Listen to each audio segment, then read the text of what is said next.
Ciao a tutti e bentornati al canale delle recensioni. Oggi abbiamo una nuova batteria, sempre litio ferro fosfato, sempre 100 Ah, 12,8 volt, quindi abbiamo un ennesimo prodotto che mi è stato inviato da testare e da proporvi. Quindi al di là dei concetti sulle batterie litio ferro fosfato che ho già espresso in diversi video, ma che ripeteremo brevemente, questa video recensione più che altro ha lo scopo di andare a fare un test pratico, il solito test che faccio nella recensione delle batterie, in modo che possiate decidere tra un brand e l'altro quale è il migliore e quale è il più conveniente in termini di prezzo. Vi dico subito il prezzo di questa perché è inutile girarci attorno. Alla fine poi, al di là di qualche caratteristica tecnica che differenzia una batteria dall'altra, quello che poi alla maggior parte degli acquirenti interessa è il prezzo. Questa è una di quelle che è più economica, diciamo. Al momento sta a 229 euro. Controllate in descrizione ovviamente se riuscirò ad avere un qualche codice di sconto. Questa è la Sanfu ed è una batteria veramente molto semplice, non ha praticamente nessun optional, quella che mi hanno mandato a me, anche se ci sono poi diversi modelli sul loro sito. Quindi batteria pura con celle litio ferro fosfato, BMS e basta, non ci sono interruttori, non ci sono display, non c'è nulla, c'è una semplice batteria. Quindi il prezzo è decisamente competitivo. A livello di caratteristiche tecniche, quella che ci interessa di più, qua ci viene scritto già sul corpo della batteria 5000 cicli, 100% DOD, quindi scarica profonda. Allora, io sono riuscito a recuperare una tabellina riguardo ai cicli delle batterie litio ferro fosfato. Prendete questi dati un po' con le pinze, ma comunque sono dati abbastanza, credo, attendibili. Una batteria litio ferro fosfato ha la possibilità di circa 4000, dai 3000 ai 5000, poi ogni fornitore ci mette il suo numero di cicli di scarica profonda. Quindi noi sappiamo che col 100% di batteria abbiamo all'incirca dai 3000 ai 5000 cicli di scarica profonda, 6000 cicli all'incirca all'80% e 15.000 cicli al 60%. Questa è una tabella molto importante perché ci fa capire la reale longevità di una batteria litio ferro fosfato. Ovviamente il modo migliore per verificare questi dati è l'utilizzo nel corso del tempo. Questi sono dati che possiamo rilevare nel corso degli anni, proprio perché sono batterie molto longeve.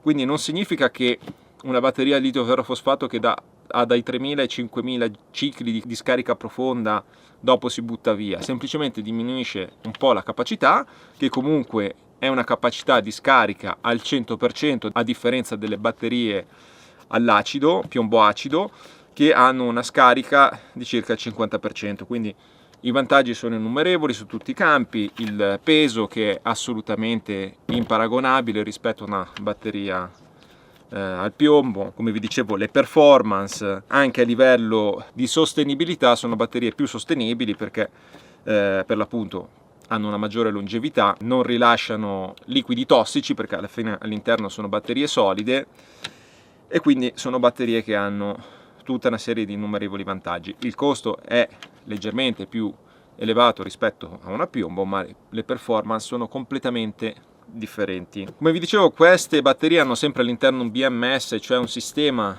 elettronico che gestisce la carica, la scarica e la sicurezza della batteria. Queste batterie potrete installarle in serie, in parallelo. Nella confezione c'è sempre uno schema che vi spiega come farlo, è molto semplice, i collegamenti sono molto semplici, ma io direi di andare subito a fare il solito test. Il test consiste nel caricare la batteria al massimo e farla scaricare utilizzando un piccolo frigorifero non a compressore, quindi con celle di Peltier, che non ha neanche un termostato e quindi funziona come una lampadina. 47 watt di assorbimento. Lo facciamo andare finché la batteria non muore e poi vediamo alla fine se questa batteria ha la capacità comunicata dal produttore. Ok, siamo pronti per il solito test nelle stesse identiche condizioni. Andiamo a vedere la tensione della batteria carica.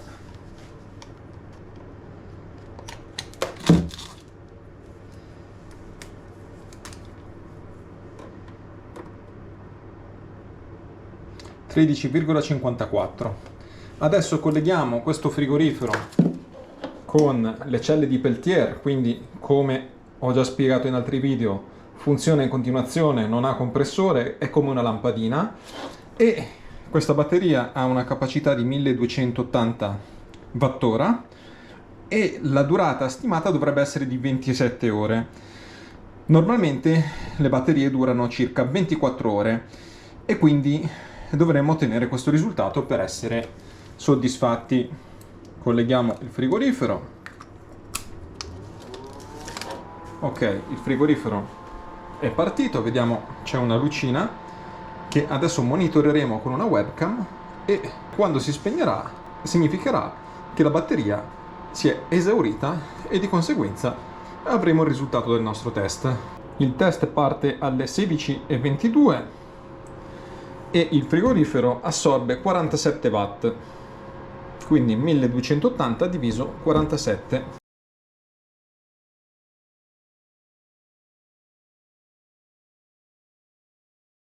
Allora, è terminato il nostro test, il frigorifero si è spento, sono le 17:36, quindi sono passate 25 ore.